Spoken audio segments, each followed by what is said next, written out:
issue.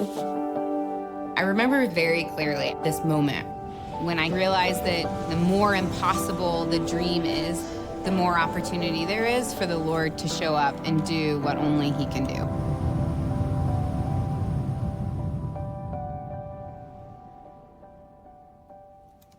I had studied journalism, and throughout my time in university, I became more interested in social justice issues. And I was like, well, I know how I could do this. Ever heard of Nick Kristof? Journalism plus social justice, like, here we go.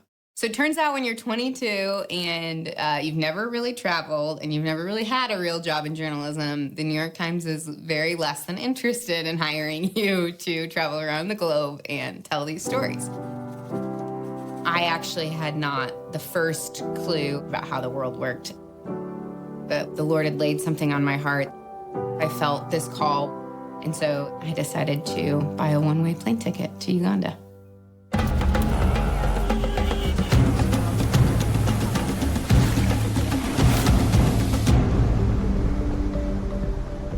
I got connected to Cornerstone Leadership Academy, this incredible 2-year college prep program for the brightest young women in the country, where they had come from and what they had overcome to just be sitting here at this high school just humbled and challenged me.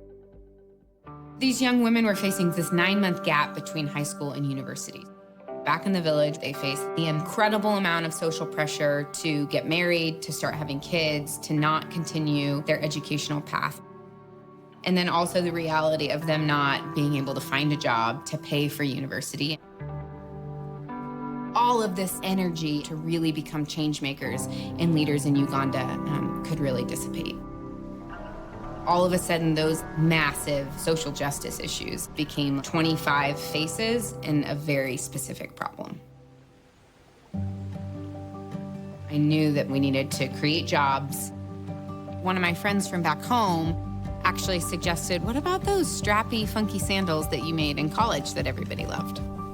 So I went to the school and I hired 3 young women, Mary, Mercy, and Rebecca, and I showed them how to make these sandals. And I said, if you make these sandals for the next 9 months, I promise that you'll go to university in the fall. A few months later, I headed back to the US and started selling sandals out of the back of my car. By the end of that summer, we had sold enough sandals to send Mary, Mercy, and Rebecca to university.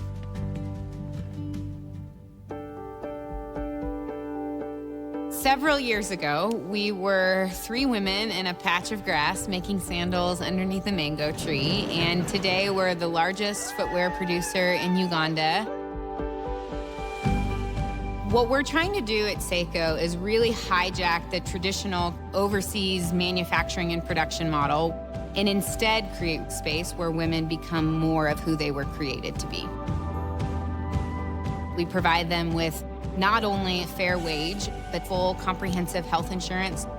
And we launched the Seiko Fellows Program, which enables women in the United States to sell the product, to earn an income, and to create an impact with their work. Every dollar of Seiko product that a Seiko Fellow sells in the United States directly contributes to her soul sister's university scholarship back here. Last year, we were able to grant each of our university-bound women with a 400% scholarship towards college. And 100% of the women have continued on to university and are either currently in school or have graduated from college and are out in the marketplace pursuing their dreams. I am shocked at how many people go through life without having someone look them in the eye and say, you are awesome, you are bold, you are smart, my company will be better, my community will be better if you will be a part of it. It's really remarkable how transformative that can be for someone. When we first started Seiko, we had no background in business, we had no background in fashion, we had no background in manufacturing. But for me, I've actually realized that the Lord is so graciously inviting me into this story. My job is to just show up and say yes.